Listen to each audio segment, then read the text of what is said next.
You, me, this administration, all of us. How we turned away from those streets in West Baltimore. Moi, j'en ai assez aussi. Je crois que tout le monde a réalisé que vous êtes un usurpateur, un menteur, quelqu'un qui trahit. T'as la rage?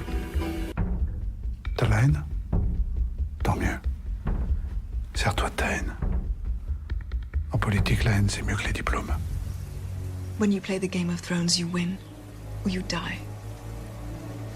There is no middle ground.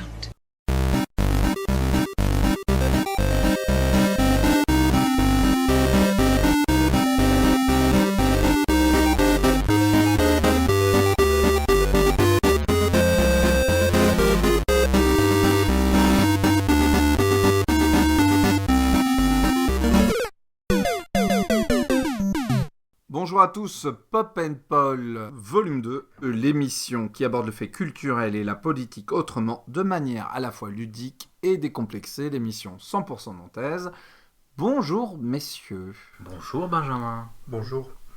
Bassem Assay, Émeric, CSO. Au sommaire de cette émission, les actus, une petite discussion entre nous cette semaine sur les séries politiques, nos séries politiques préférées à la télévision. Voilà, on va remonter le temps et voir quelles sont les séries qui nous ont marqués tous les trois et essayer d'établir ensemble un top 5 collectif. Et puis ensuite, il y aura le blind test. Et pour terminer, nos coups de cœur culturels. Qu'est-ce qu'on emmène à la plage, en vacances, à lire, à regarder, à écouter. C'est parti pour les actus. Bassem. Donc l'actualité, en ce qui me concerne, c'est Game of Thrones qui reprend bientôt, dans quelques jours, la saison 7. Et si vous voulez vous préparer pour la saison 7, eh bien, Libé vous offre un article très intéressant qui rappelle tout ce qui s'est passé durant la saison 6. Donc là, l'évolution de chacun des personnages, là où ils en sont. Évidemment, ça spoil un peu. Si vous ne l'avez pas encore regardé, vous avez encore un peu de temps. Et si vous l'avez regardé et que vous avez oublié, eh bien, vous pouvez lire cet article. Vous allez sur le site de Libé et vous cherchez Game of Thrones, la carte qui résume la saison 6, et vous aurez toutes les infos pour que vous soyez prêts pour la saison 7. Émeric. Et ben moi, mon actu, c'est ça.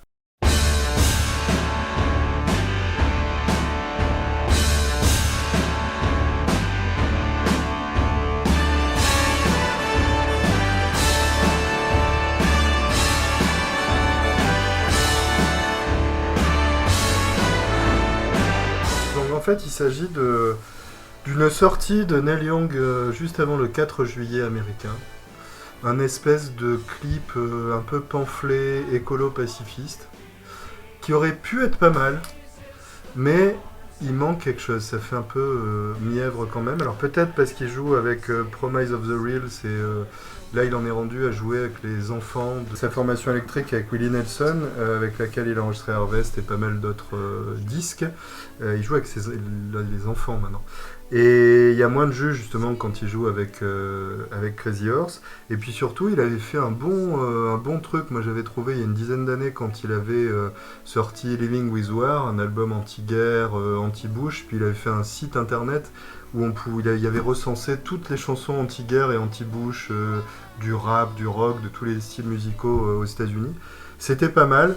Là, il manque quand même un truc, c'est un peu mièvre. Mais pour le premier 4 juillet de Trump, tant mieux si ça existe. Et Ok. donc, ton actu à Très toi, bien. Benjamin. Moi, je voulais vous parler d'une revue que vous connaissez probablement. C'est une revue nanto-parisienne qui s'appelle SoFilm. Alors, c'est un dérivé de SoFoot. SoFilm, c'est à la fois nantais et parisien. Nantais parce que c'est édité notamment par Capricci Productions, et puis vous avez aujourd'hui quand même un festival de cinéma, SoFilm, notamment à Nantes.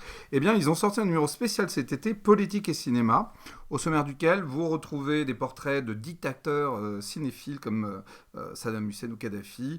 Vous avez portrait de Bernard Ménez, de Clint Eastwood, de Pablo Iglesias, un entretien avec Pablo Iglesias, c'est pour toi Bassem, un portrait de Claude Lanzmann, et puis même Benoît Hamon. On retrouve dans ce numéro la recette idéale du mauvais film de gauche. Alors c'est quoi la recette idéale du mauvais film de gauche ? Déjà, il faut qu'il y ait Yolande Moreau. Il fait gris, il y a des usines en arrière-plan, c'est filmé caméra à l'épaule comme dans un documentaire. Grand-mère ne va pas bien, en plus elle perd la boule. À un moment donné, le personnage fait la queue pendant longtemps dans un service public. Le héros aime le foot, boit de la bière et se gratte le ventre. Un mec normal, quoi. François Ruffin a forcément aimé ce film. C'est le film préféré de tous les profs d'éducation civique en panne d'inspiration. La presse titre forcément que c'est un film nécessaire. La seule scène de manifestation manque cruellement de figurants. Les techniciens sont sous-payés et surchargés en heures sup non déclarées. À un moment donné, un personnage pète un plomb et finit en prison ou abattu par la police au choix. Et au bout du générique, Ken Loach est discrètement mentionné dans les remerciements. Moi, j'ai L'information un capitale. scoop de gauche, c'est que Ken Loach m'emmerde, en fait. Oui, pareil. Et voilà.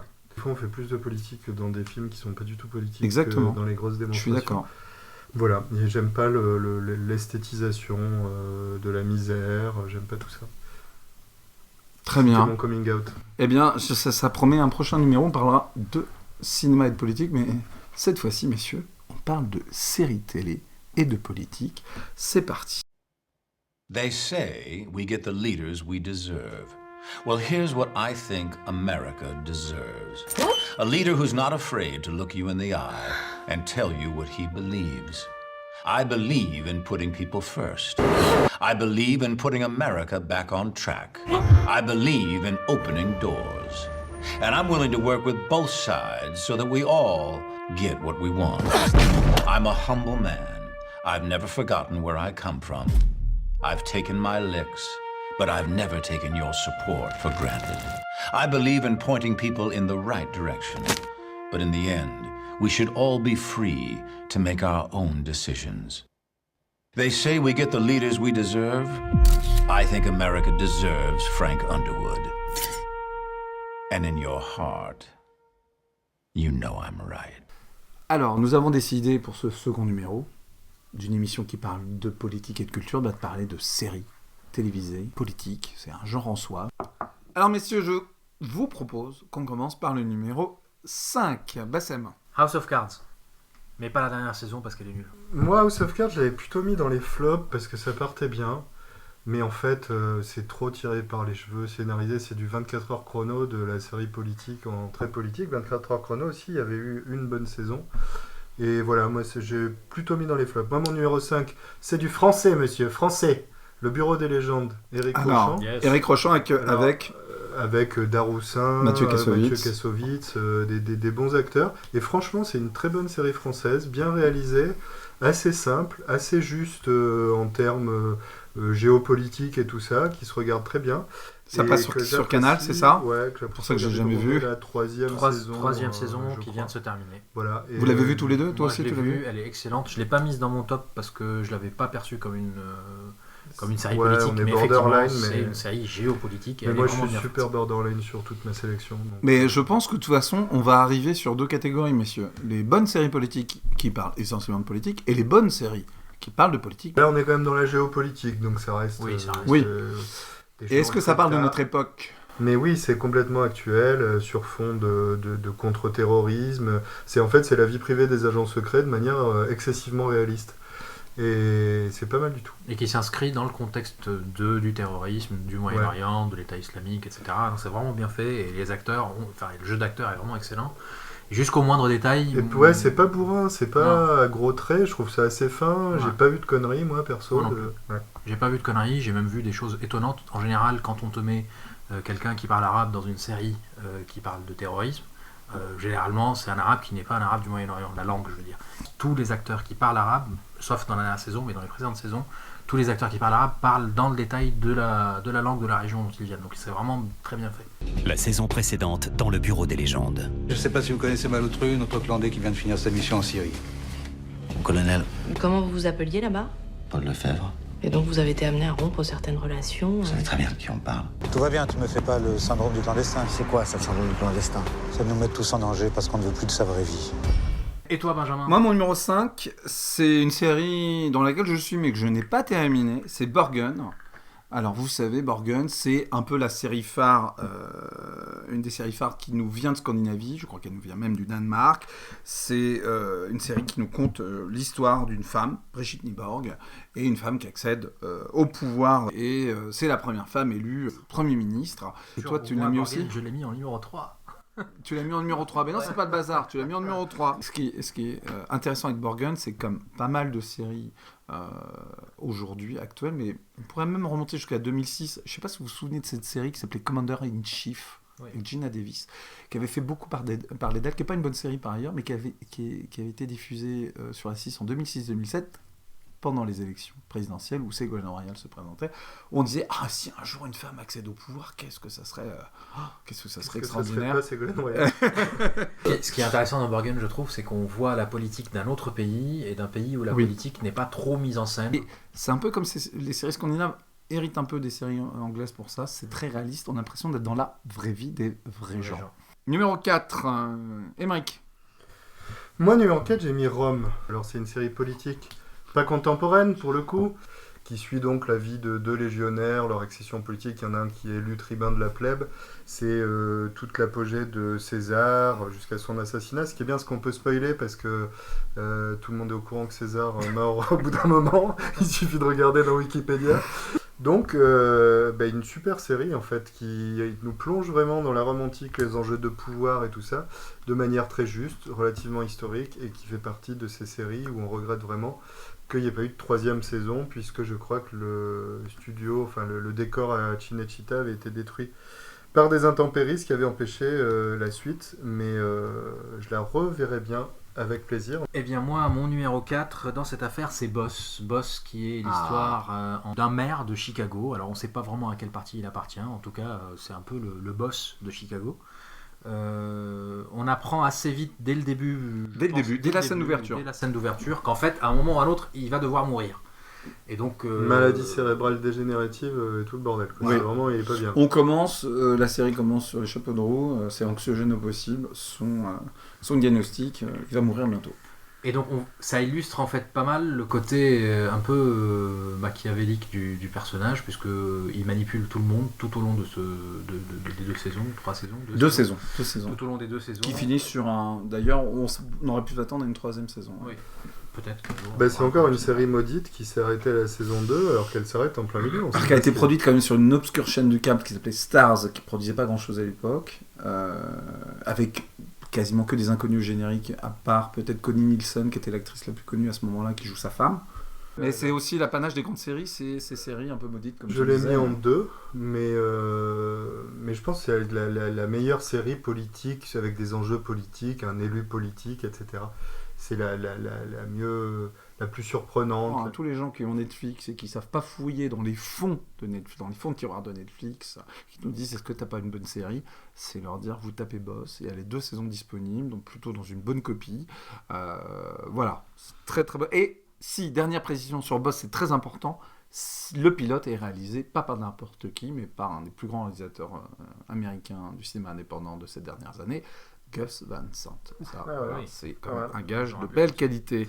Ça, c'était mon numéro 4 à moi. Et mon numéro 4, eh bien moi, je pense qu'il sera peut-être dans d'autres tops. C'est la série de Robert King et Michelle King, produite par Tony Scott et Ridley Scott. C'est The Good Wife. Alors, chez moi, elle est numéro 6, donc j'en parlerai pas. Ah bon, très bien. Avec la magnifique Juliana Margulies, qui jouait déjà dans Urgence, qui, à proprement parler, une série judiciaire, puisque ça parle d'une avocate, en tout cas d'une femme, qui décide de reprendre son boulot d'avocate parce que son mari, qui est procureur, a été un peu pris en flagrant délit de tromperie, d'adultère. En tout cas, on ne sait pas trop parce qu'il y a un peu de machination derrière ça. En même temps, le mec est un peu filou, il fait de la prison, elle reprend un travail, et donc elle se retrouve dans un grand cabinet d'avocats, un peu affublée du titre de femme 2, puisque femme du procureur. Femme du procureur. Et on la voit, donc c'est un peu, ça rappelle un peu les séries type Ally McBeal, c'est-à-dire qu'il y a un cas par épisode, c'est un format très traditionnel, je crois qu'il y a même 22 épisodes par saison. Par contre, le côté politique de prendre de plus en plus l'affaire, parce qu'au bout de plusieurs saisons, elle va elle-même, sans trop spoiler, s'engager sur le territoire de la politique. Ça, c'était ton numéro 4. Donc numéro 3, Bassem. Alors, mon numéro 3, c'est Borgen, donc on va pas en parler plus longuement, puisqu'on l'a évoqué tout à l'heure. Vraiment, ce qui me marque, moi, dans cette série, c'est le côté très femme ordinaire. Hollande aurait adoré jouer ce rôle d'homme ordinaire quand il était président. Ok, donc ton numéro 3, Émeric. Non, je propose que ce soit ton numéro 3. Alors mon numéro 3, c'est une série produite qui est diffusée sur la chaîne FX. C'est The Americans.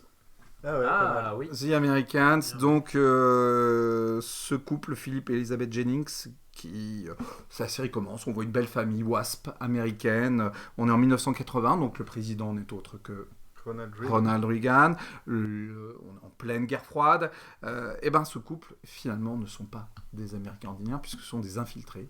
Ils ne sont jamais tombés amoureux naturellement puisqu'on les a forcés à tomber amoureux à l'époque. En URSS, et on les a, ils ont infiltré les États-Unis. Par contre, ils ont été forcés de faire des enfants et ils ont dû vivre à l'American Way of Life. Et qu'est-ce que tu sais qu'on les a forcés à faire des enfants? C'est un peu dans le scénario, c'est un peu dit dans la série aussi. Et puisqu'ils sont toujours suivis, puisqu'ils ont toujours un agent qui les suit au quotidien. Et on voit un couple, la femme très dévolue à la cause, et lui un peu en proie au doute, un peu envie de lâcher l'affaire, comme on dit, et puis les enfants qui ne sont pas conscients de ce qui sont réellement leurs parents. Pas encore, et c'est cette série qui commence très doucement. La première saison est limite une purge en termes de rythme. Je suis pas allé plus. Moi, je suis pas réussi à aller au bout en fait. J'ai vu plusieurs saisons, je crois. Peut-être 3. La moitié de la mais j'ai pas. Non. Tu vois, au bout d'un moment. Je n'ai pas fait. Émeric, ton numéro 3. Eh bien, mon numéro 3 est Monty Python Flying Circus. Parce que l'Inquisition espagnole, bon, le ministère des démarches ridicules, déjà c'est un ministère, donc c'est politique. Des démarches. L'exécution, ouais, c'est vrai. L'exécution ridicule d'ailleurs. L'exécution du touriste en Union soviétique qui me fait toujours hurler de rire. Dans cette période, on parle parfois d'insécurité, le cours de self-défense au cas où on est attaqué par un fruit frais. Les parodies d'Hitler sur fond de Deuxième Guerre mondiale, et le perroquet mort, enfin bon, il y en a plein, et finalement c'était une série, ou en tout cas un show télé ultra transgressif qui abordait finalement la vie politique en fond, ou de manière très directe en Angleterre. Et voilà, moi je regarde toujours ça quand je vais bien, quand je vais pas bien, ça marche tout le temps. Monty Python Flying Circus, quelques épisodes, et ça repart quoi. Très bien. Numéro 2. Alors, c'est mon numéro 2. J'ai longtemps hésité entre le numéro 1 et le numéro 2. Finalement, je l'ai mis en numéro 2 parce que la série est pas encore finie. Il nous reste une saison au moins. C'est Game of Thrones. Dont on a vu 6 saisons pour l'instant. Série très réaliste. Série pas très réaliste à vrai dire, parce qu'en fait inspirée de faits réels. Il y a quelques, donc c'est une série qui est censée être dans un monde autre que le nôtre, avec Heroic Fantasy. Heroic Fantasy complètement, sauf qu'en fait ça donne l'impression d'être une série d'Heroic Fantasy, sauf qu'en réalité c'est une série politique, probablement l'une des plus politiques qu'on ait jamais eues avec celle qu'on a citée ici. Série qui a donné lieu à un livre que je vous conseille, qui s'appelle Les leçons politiques de Game of Thrones, et qui a été écrit, donc c'est un ouvrage collectif qui a été dirigé par Pablo Iglesias, et donc collectif parce que la plupart de ceux qui ont contribué à l'ouvrage sont les membres fondateurs de Podemos, et donc Iglesias est l'un des deux principaux dirigeants de Podemos. Et donc c'est un livre qui est paru il y a quelques années en français et qui parle de la série, en l'occurrence des 3 premières saisons. Et donc chacun des articles traite peut-être pas d'un épisode d'une saison, mais parfois c'est même une scène d'un épisode d'une saison. C'est très intéressant parce qu'en fait ça permet de rentrer dans la science politique au travers d'une série télé d'Heroic Fantasy. Et en fait on voit bien que dans cette série tout se joue à partir du moment où il y a une légitimité qui se perd, il y a un roi qui meurt, quelqu'un le tue en l'occurrence, et il y a une instabilité qui transforme complètement le monde dans lequel ils vivent, puisque jusqu'ici tous les royaumes étaient unis sous la férule d'un roi. Une fois que le roi est mort, et ben tout ça part en sucette. C'est la guerre entre chacun des sous-rois. Ils veulent tous devenir rois à la place du roi. Et donc tout ça, c'est une question de légalité et de légitimité. À partir du moment où le roi légitime et légal meurt, la légitimité disparaît, la légalité disparaît. Et donc on est dans un monde complètement instable, complètement déséquilibré, où chacun se considère comme suffisamment légitime pour récupérer la légalité. Et, c'est pas pour dire, c'est quand même les banquiers qui foutent la merde à ce moment-là même. C'est effectivement, le banquier joue un rôle important, et en fait tout au long de la série, on voit bien que y a différents rois qui essayent de s'imposer. Chacun a un principe de l'égalité qui lui est propre. Dans la famille Baratheon, le principe de l'égalité, c'est la dynastie, c'est qu'ils sont les descendants des rois, descendants eux-mêmes de rois. Parfois même des acteurs subalternes cherchent parfois à s'installer, par exemple Lord Baelish, donc une sorte d'homme d'affaires. Son principe de l'égalité à lui, c'est l'utilité privée, donc c'est l'argent que ça lui rapporte. Ned, qui va mourir très vite dès la fin de la première saison. Tout ça pour dire que c'est intéressant parce qu'il y a beaucoup de sciences politiques dans une série d'heroic fantasy, c'est pas souvent. Et c'est paru en 2015, je crois. D'accord, donc c'est trouvable dans toutes les bonnes librairies nantaises ? Tout à fait. La série est disponible en Blu-ray, en DVD. Je crois que si vous voulez vous taper la saison 7 sur OCS, vous avez toutes les dernières saisons. Il y a même un comics d'ailleurs. Oui, après il y a tous les dérivés. L'origine, c'est le livre. Donc c'est des gros pavés quand même. Et qui n'est pas terminé d'ailleurs, je crois. Hein. Que même le livre, la saga n'est pas terminée. Il va terminer la série avant d'avoir publié le dernier volume en principe. Ouais. Donc numéro 2, Emmerich. Boss. Donc on en a déjà parlé. On y revient dans le numéro 1. Je pense qu'on a un peu la série qui fait consensus et qui repartira. Parce que je suis pas sûr qu'on arrive à faire un top 5. Monsieur, hein. Et d'ailleurs, Big Boss aussi, très bon film de Bruce Lee qui enseigne la lutte des classes à coups de pied dans la tête. Numéro 2, toi, c'est Boss. Absolument. Et moi, mon numéro 2, mais tu vas en parler mieux que moi, parce que j'imagine que c'est ton number 1, c'est Sur Écoute. Mais on ne peut rien te cacher, Benjamin. Donc ton numéro 1, Emmerich. C'est complètement fou. Vous êtes beau. Y'all don't know how to play chess, do you? See this?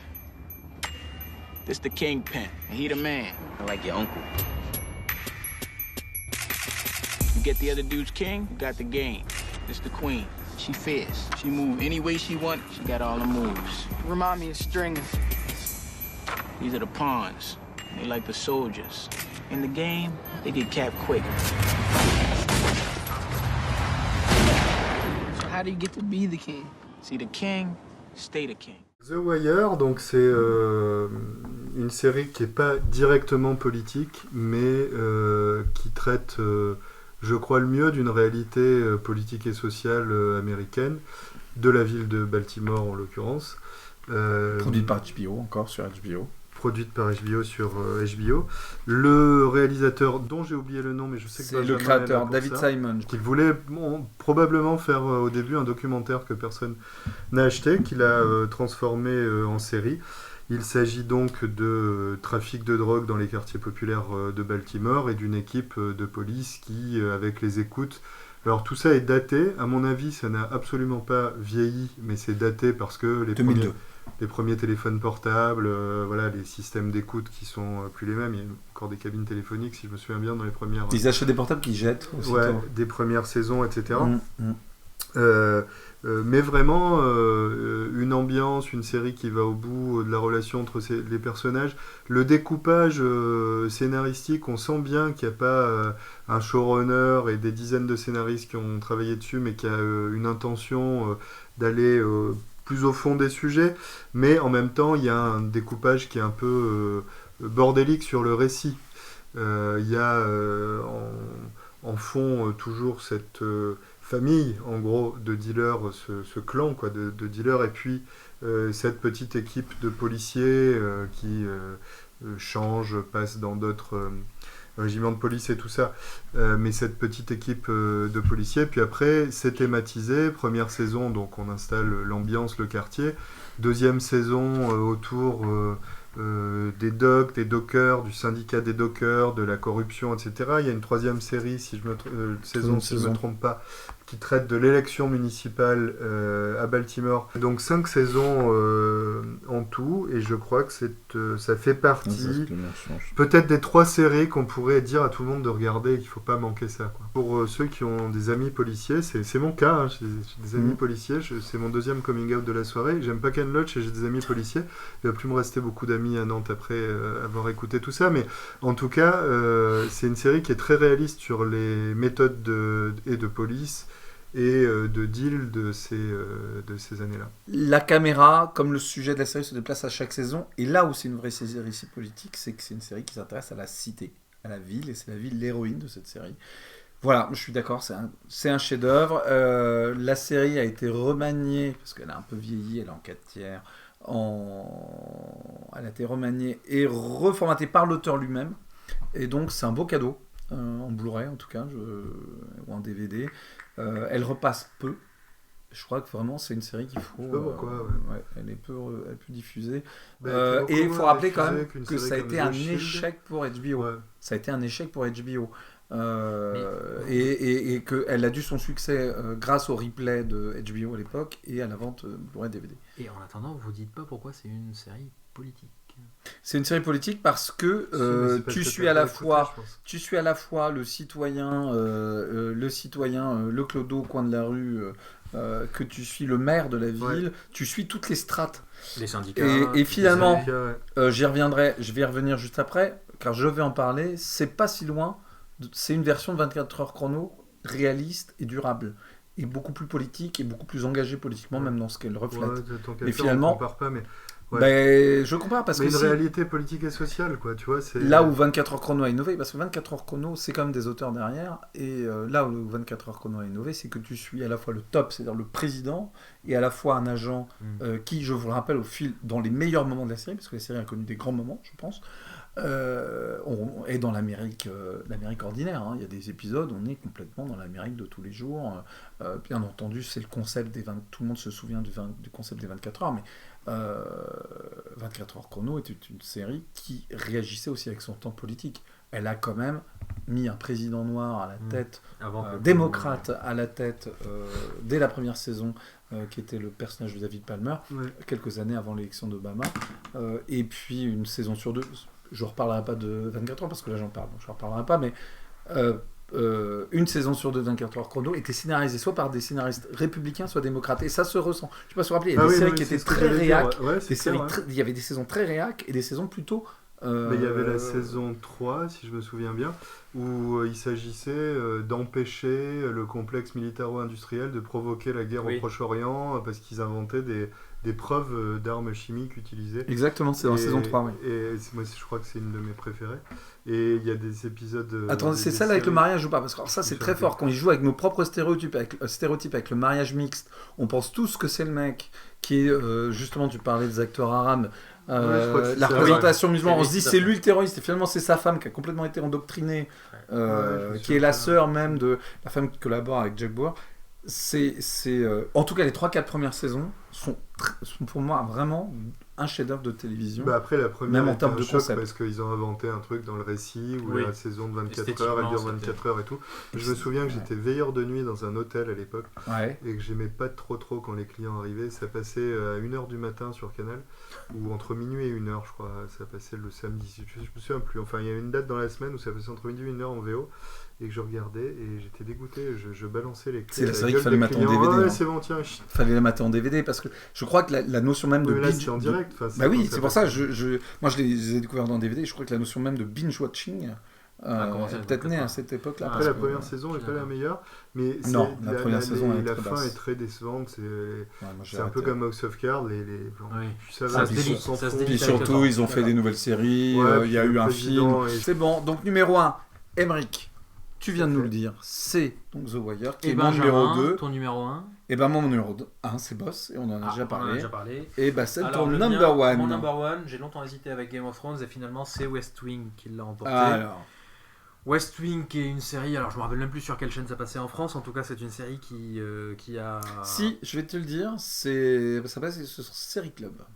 Wow. C'était une des seules séries qu'il diffusait en VO, c'est sur Série Club. Et donc on a retrouvé la personne qui regardait Série Club.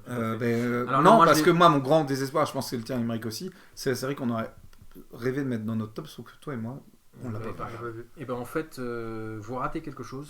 Ils ont fait 6 ou 7 saisons, 7 saisons. Ça a démarré en septembre 99, le président était Clinton, et donc ils ont osé mettre en place une série avec un président démocrate, alors qu'ils avaient déjà un président démocrate en place, et ils ont réussi à mettre un président démocrate dans la télé qui était 10 fois meilleur que le président démocrate Clinton qui avait été élu pour la deuxième incarné par un acteur très populaire en plus. Alors Martin Sheen, évidemment, qui a assuré comme une brute.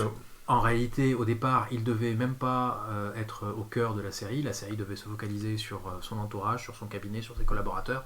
Et au final, c'est quand même devenu lui le centre de toute cette affaire, de toute la série dans ces 7 saisons. Et ils ont réussi à mettre en place un président démocrate qui était meilleur que le président démocrate en place. Il était plus progressiste, il était plus juste, son équipe et lui étaient plus intelligents. Alors en France, elle a quand même... West Wing a été... Tu vois, le fait que 2 sur 3 d'entre nous ne l'aient pas vu... elle a été mal diffusée. Complètement. Alors, Série Club, en l'occurrence, tu le disais tout à l'heure. Oui, voilà. Il doit y avoir trois spectateurs et il avait demi. une série Club parce qu'il avait fait chaud la photo quand même. Alors, attendez, France 2 également. Mais France 2, c'était en VF et on le sait très bien, et sûrement à 1h du matin. Et c'est pas le genre de série que tu vas regarder en version française. C'est juste pas possible. En tout cas, aux États-Unis, ils ont commencé avec 9 France millions 4 et ils sont montés jusqu'à 17 millions de spectateurs, ce qui n'est pas rien pour une série politique. C'est pas une série très grand public non plus. Alors, contrairement à The Wire, là, gros succès aux États-Unis. Ah oui, complètement. Aaron Sorkin qui l'a lancé. Et donc, c'est une série qui a permis, elle aussi, puisque tu évoquais tout à l'heure dans 24 heures chrono le fait qu'ils ont anticipé un peu l'élection de Barack Obama.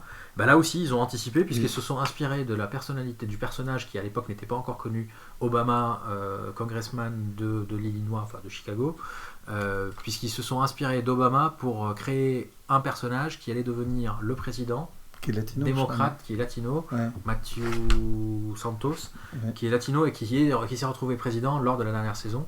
Et qui était inspiré évidemment du congressman Obama qui allait devenir président quelques années plus tard.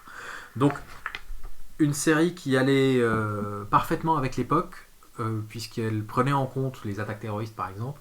Il y a une fameuse, je pense que ça c'est une vidéo pour laquelle on mettra le lien sur le site, une vidéo où les collaborateurs de Bartlett expliquent à des gamins la différence entre les djihadistes qui attaquaient les États-Unis, donc en l'occurrence pour le 11 septembre, et nous, en tant que démocratie, et c'est là où il donnait la définition de ce pourquoi on est attaqué. Ce pourquoi on est attaqué, c'est parce que chez nous, il y a du pluralisme, alors que chez eux, il n'y en a pas, il ne peut pas y en avoir. C'est soit t'es comme eux, soit t'es pas comme eux, quelle que soit ta religion, ta couleur ou autre, tu disparais, t'es condamné. Et donc il y avait vraiment une certaine profondeur dans cette série. Un avantage aussi, c'est que contrairement aux séries qu'on a déjà évoquées précédemment, par exemple House of Cards, il n'y a pas tout le côté cynique qu'il y a dans House of Cards.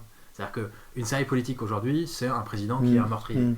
Une série politique du début des années 2000, c'est Jed Bartlett qui est plus progressiste que le plus progressiste des présidents que les États-Unis ont connu. Donc voilà, une série qui vaut le détour. Si vous ne l'avez jamais vue, allez-y. Sans l'avoir vue, je crois qu'une des grandes, ce qui a peut-être aussi captivé le public américain, c'est là où je parlais de Netflix tout à l'heure, je suis peut-être un peu nostalgique de la diffusion classique des séries sur les networks américaines, c'est que ça a duré 7 saisons, tu disais. C'était cette impression qu'ont dû avoir les Américains de vivre ce mandat imaginaire en temps réel, de voir un président vieillir en temps réel, de voir des acteurs vieillir en temps réel, et donc de voir autant son apogée que, je pense qu'à la fin, alors c'est peut-être pas une décadence, mais ça chute. Non, il y a un problème de santé aussi, il y a une réélection qui se fait, et puis il y a l'élection de son successeur qui se fait. Et c'est la force pour moi des séries, en général, des bonnes séries qui tiennent longtemps, c'est que toi, en tant que spectateur, tu vieillis en même temps que le personnage, qui vieillit en même temps que l'acteur. Cette espèce de triangle amoureux avec les scénaristes, etc., fait que la relation que tu as avec ce genre de programme est quand même assez singulière. Je vous propose maintenant qu'on expédie toutes les séries dont on n'a pas parlé dans nos top 5, mais qui nous ont tout de même marqué. Alors moi j'avais un numéro complémentaire dans mon top 5, mais je ne l'ai pas fait, c'était Baron Noir. On ne peut pas passer une soirée à parler de séries politiques sans parler de la série politique française. Tu as déjà parlé de Bureau des légendes, de géopolitique, effectivement. Là c'est le versant politique intérieur. La prochaine saison est en tournage actuellement et sortira au mois de février.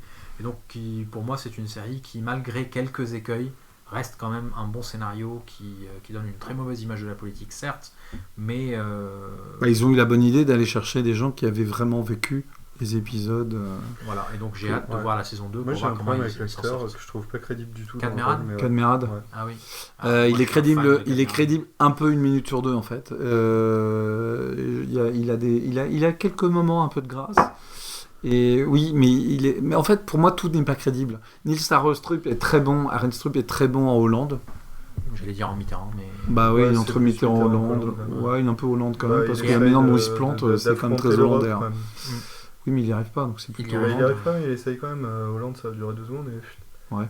Anna Mouglalis. Ouais, Anna Mouglalis, elle n'est pas crédible. Non, mais tout ça, c'est un peu du... En fait, c'est un peu... je pense que c'est une victoire pour les séries françaises. Ça reste bien au-deçà de la production mondiale. Il y a un truc qui sonne faux, comme souvent, mais je ne saurais pas... Ils auraient dû faire une mini-série, je pense. Dans les séries françaises, et que je retrouve pas dans le Bureau des légendes, où tout seul. Je suis d'accord. Et là, il y a des décalages, des gros traits, des petits traits, des puis ça, ouais. truc qui va pas, quoi. Et là, par exemple, la relation amoureuse Entre Cadmerade et Un homme global, c'est raté total. D'accord. C'est trop, c'est excessif. C'est trop. Et pour rester dans le Made in France, moi je parlerais bien de Marseille.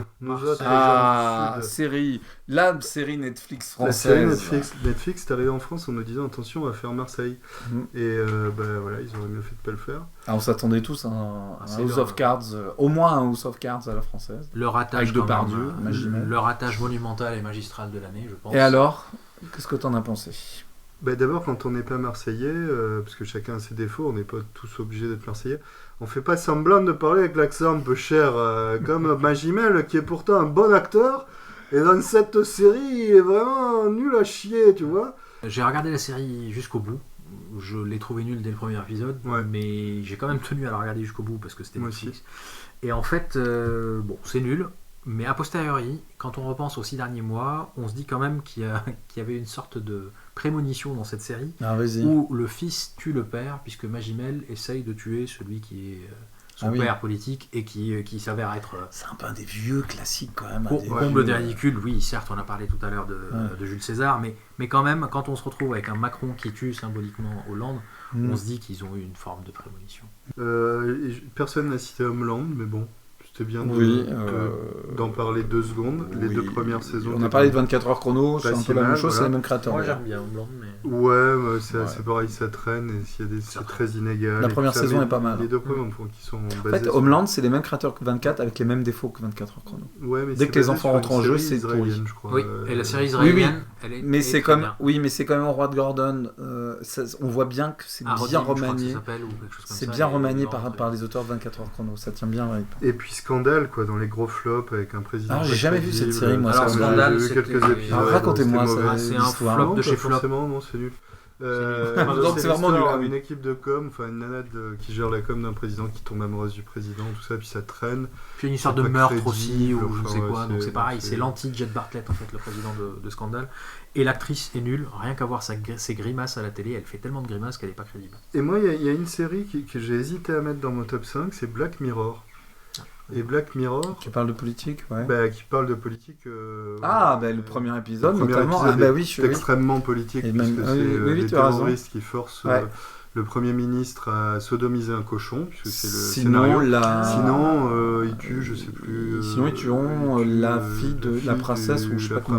La fille de la reine d'Angleterre. Et c'est un... donc Black Mirror, c'est un miroir sur notre société, notamment les nouvelles technologies et tout ça. C'est relativement souvent dérangeant. C'est une anthologie, c'est-à-dire que c'est une histoire par épisode, comme la 4ème dimension. Alors c'est pour ça que je ne l'ai pas mis, parce que c'est un peu inclassable. Mais t'as raison, c'est une bonne série. La politique revient souvent. C'est toujours politique. Oui, mais même le personnel politique, les élus reviennent assez régulièrement. Il y a un autre épisode. C'est toujours un fait très sociétal qui emmène plutôt souvent vers la barbarie. Et donc c'est poussé à l'extrême l'usage des nouvelles technologies et tout ça. Très bonne série Black Mirror. C'est une excellente série. Après, qui a été reprise par Netflix. C'est souvent dérangeant, donc faut regarder ça quand on est en forme et tout. Souvent c'est... Voilà, ma femme me dit viens un petit épisode de Black Mirror, je dis les moins bons épisodes, ça fait un peu clip de prévention contre Internet. Voilà. Il y en a des très surprenants, plutôt bon, je crois qu'il y a 3 saisons maintenant. Alors, il y a justement eu 2 saisons produites à l'époque par la BBC, et Netflix a diffusé la première et en plus a produite la dernière. Ah oui. Oui. C'est assez inégal, faut comme le dire, mais comme toutes les anthologies, comme la 4ème dimension à l'époque, tout n'est pas bon. Mais vous avez, on peut les prendre dans le désordre, c'est l'intérêt. Mais c'est vrai, il y a un rapport très politique, très frontal à notre époque. Mon numéro complémentaire, c'est une courte série comme ça faire les Anglais qui s'appelle Secret State.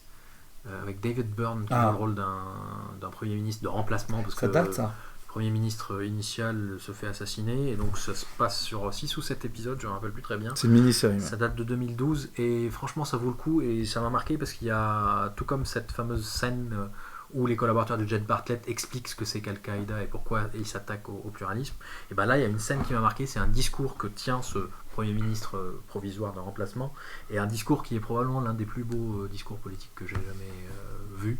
Bon, c'est dans une série, c'est normal. Donc je vous la conseille, ça s'appelle Secret State, ça date de probablement 2012, et c'est une série anglaise. C'est bon pour tout le monde ?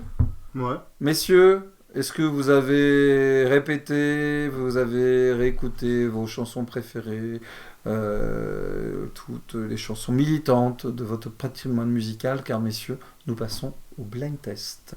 C'est un blind test avec un fil rouge qu'il va falloir découvrir. Attention, c'est parti.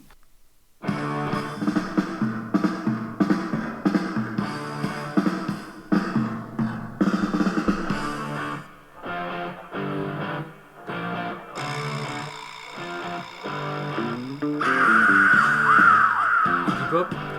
Non. Donnez votre langue au chat. Attends.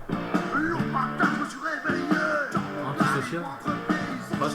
Non. C'est Parabellum, non? Ouais, Parabellum, bravo. C'est pas le truc sur Chirac, non? Si. C'est... Comment ça s'appelle? Je sais plus, c'est pas Chirac en... Anarchie en Chiraki. Mais oui, Anarchie en Chiraki, évidemment. Alors... Très belle rencontre avec Parabellum quand j'étais veilleur de nuit, d'ailleurs. Ils étaient dans mon hôtel, on avait fini les bières. Ah ouais? Du frigo, ouais. Tu nous raconteras ça un jour? C'est fait. Allez, vas-y, balance.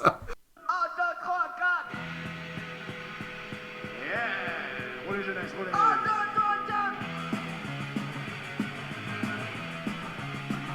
c'est les années 80. Ton frère s'appelle Jean-Marie. C'est pas les Berlin. Non. Non, c'est pas les vieux. Ta mère s'appelle Jean-Marie. Si, Ludovic bravo, Van 88, Ludovic Van 88. Ton père s'appelle Jean-Marie. Je sais plus aussi. Dans le morceau, c'est très simple. Jean-Marie. Non. Et ta mère s'appelle Hitler. Ouais, ta mère s'appelle Hitler. Ouais, ta mère s'appelle Ta mère s'appelle Hitler. Marie. Jacques Chirac. Oh. Sur le basse. Allez, on continue. Jacques Chirac. Jacques Chirac. Jacques Chirac. Jacques Chirac. Jacques Chirac. C'est qui ça? Ultra Vomit. Oh là là. Jacques Chirac. Jacques Chirac. Jacques Chirac. Jacques Chirac. Jacques Chirac. Ouais, c'est pas mal, Emmerich encore, hein, qui domine. Hein. Ah, de loin. Allez, Bassem. Zebda. Bravo. Le bruit d'odeur. Zebda qui était capable de sortir ce genre de titre un peu dénonçateur autant que nous infliger tomber la chemise quand même. pas la faute à Voltaire. Le nez dans le ruisseau, Mais c'est bien écrit quand même. Oui, mieux que tomber la chemise. Sur la terre. Pourquoi faut-il qu'on crève dans le ghetto plutôt que d'être issu d'un Ok, messieurs. J'aime mieux élaborer. On arrive à la fin de cette émission. Il Avant... te manque quand même Chirac en prison des Vampas et Chirac c'est Ah, la débâcle des Frères Misère, la formation punk de Mano Solo. Excellent album Les Frères Misère qui est sorti en 95 je pense et qui était bien mais il dure une demi-heure, il n'y en a eu qu'un. Pour ceux vraiment qui veulent creuser la chiracophilie musicale, la chiraco-chanson, on vous laissera toutes les références, même la playlist de Spotify, Pop & Paul numéro 2. Messieurs, on arrive à la fin de cette émission. Un conseil à nos auditeurs auditrices qui auraient eu le courage de rester jusqu'à la fin pour lire, écouter, voir, visionner des choses en vacances, à la plage, à la montagne, etc. La dernière fois, j'avais proposé une chanson. Cette fois-ci, je propose un livre. Je les ai déjà évoqués tous les deux un peu plus tôt dans l'émission. Chantal Mouffe et Inigo Errejón. Donc Chantal Mouffe, philosophe d'origine belge qui travaille en Angleterre. Inigo Errejón, qui est l'un des leaders de Podemos. Le penseur en fait derrière Podemos, ils ont écrit un livre d'entretien qui s'appelle Construire un peuple et pour sous-titre Pour une radicalisation de la démocratie. C'est sorti cette année aux éditions du CERF et c'est un entretien et au début on a l'impression que c'est un entretien où Errejón pose les questions à Mouffe et en réalité plus on avance dans le livre plus c'est dans l'autre sens et donc c'est intéressant de le lire et c'est intéressant pour comprendre notamment des succès électoraux qui ont pu avoir lieu durant ces... Enfin, succès relatifs qui ont pu avoir lieu durant les dernières semaines. Le problème avec Chantal Mouffe, c'est qu'elle porte pas de gants quand elle parle.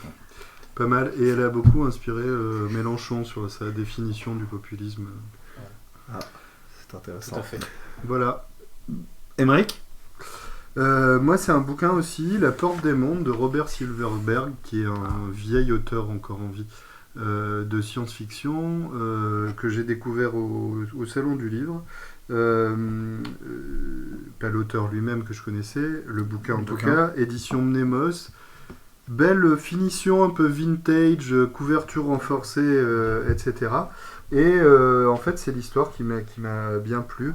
Il faut imaginer que la peste a décimé la moitié de l'Europe, que l'Empire ottoman a dominé l'Europe, et que finalement, dans les années 60, donc dans une uchronie, on découvre à peine la vapeur, et c'est l'Amérique du Sud, appelée les Hespérides, qui prend la tête du monde, quoi, qui est la puissance dominante. Et c'est donc un jeune Anglais, donc pays du Sud, entre guillemets, ou pays dominé, qui part à l'aventure dans cette Amérique du Sud. C'est à la fois, c'est conçu comme un carnet de voyage, quoi. C'est écrit comme un carnet de voyage. Donc c'est un récit de voyage, c'est une uchronie, et c'est assez drôle finalement de renverser tous les paradigmes de notre monde contemporain et de partir à l'aventure en imaginant ce qu'aurait pu être d'autres dominations, d'autres impérialismes, dans un récit assez sympa à lire. C'est bien pour les vacances. Merci.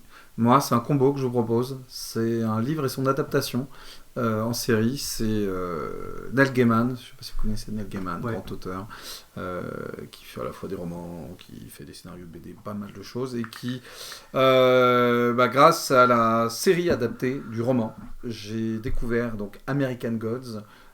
J'ai regardé le premier épisode, c'est disponible sur Amazon Prime.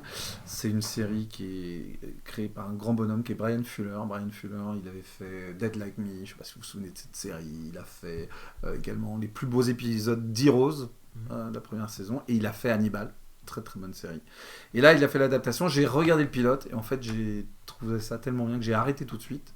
Je me suis plongé dans le roman pour m'enlever des images de la série en tête, et le roman est très bon. Ça m'étonne pas que ça soit adapté aujourd'hui, parce que ça parle de super-héros qui n'en sont pas, en fait, ça parle de Dieu, c'est revoir toute l'histoire de l'Amérique au travers de sa mythologie et de dieux imaginaires.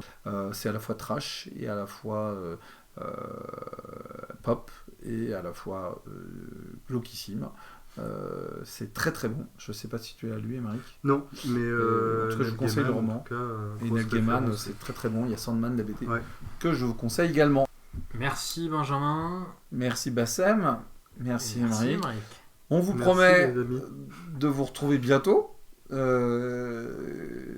nous mets au défi de produire une prochaine émission à la rentrée en septembre. On parlera peut-être d'ailleurs de Twin Peaks, messieurs, qui a repris au travers d'une saison 3 déjà très au cœur des polémiques des pros et des anti-Lynch. Merci à vous, à bientôt.